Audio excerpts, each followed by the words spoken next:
Welcome to Grizz's workshop. This great lummox is Grizz.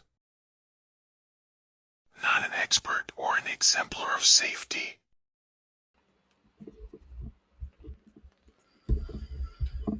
Since I started carving, I hope that one day my sculptures would end up in a gallery somewhere. Last month, after attending my craft show, one of the attendees gave me a glowing appraisal of my sculptures, said I should speak to a certain gallery and take my sculptures in person. So I did. After a long conversation with the owner, they stated that they were interested but couldn't commit at the time due to other parties not being present.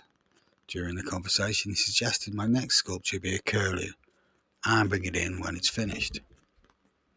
So encouraged by this, I started on a curlew. As part of my off-screen work, I spent time researching the dimensions and pictures of the bird. The curlew is another big bird. The length is about 50 to 60 centimetres, that's about 2 foot. Using photos, I get the approximate length and height, but the width is guesswork. I try to match the height of a side view to the height of a front view in order to work out the width. I tend to feel the width is often similar to the height of the body, but they can be a little chunky, just like myself. Anyway, I take the side view and make a template and proceed to cut the wood. I'm using plywood in this case, mainly because it doesn't require any milling and it's easy to do a big size. Using the template as a guide, I worked out the number of boards I needed. I used differing widths of board as they have differing wood throughout. This makes the final markings more varied. Make sure the boards are symmetrical. Say for example I use 1/4 inch on the outside, then 1/2 inch, and the centre 3/4 inch, then 1/2 inch again, followed by 1/4 inch. I glued them together with Gorilla Glue and many clamps. When out the clamps, I took it to the super jaws and used the cut tool disc to get it to a rough shape. I used a power file to help with tighter areas.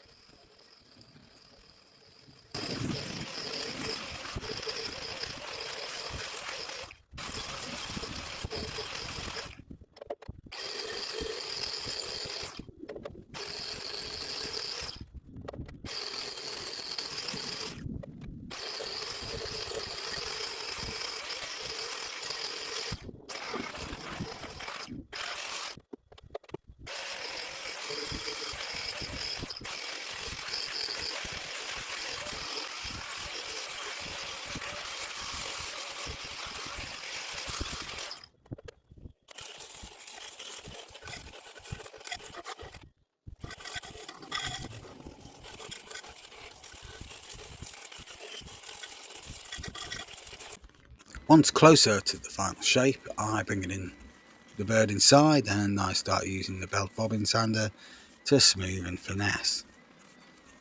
I change the belt to a bobbin as needed. I change the power file to a finer grit. Plywood isn't really consistent throughout the boards in terms of each veneer, so it required a little bit of filler here and there. But that's okay because the boards tend to have little bits of filler here and there anyway.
I then turned my attention to the base.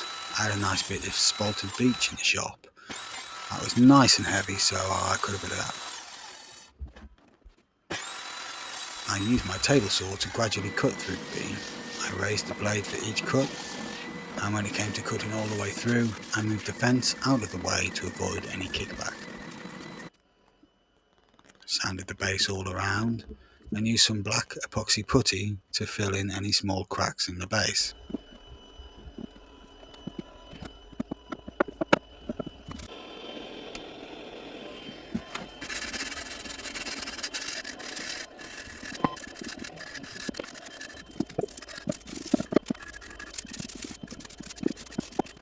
When that was set, I sanded it again and then drilled a hole off screen for the rod. I did the same for the bird. Never drill your bird on screen.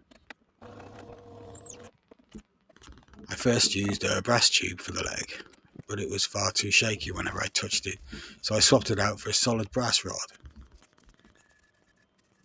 I then rubbed my bird down again for a long time with 120 grit sandpaper, increasing to 180 before massaging oil into my bird. I used pure tongue oil, then finished off with a wax paste made from tongue oil and beeswax. Here is the finished bird. If you want to look closer, it's currently on display at the BIRDscapes Gallery in Glanford, North Norfolk. He was accepted along with the bittern, and both are available for purchase there. Thanks for watching. See you next time on Grizz's Workshop.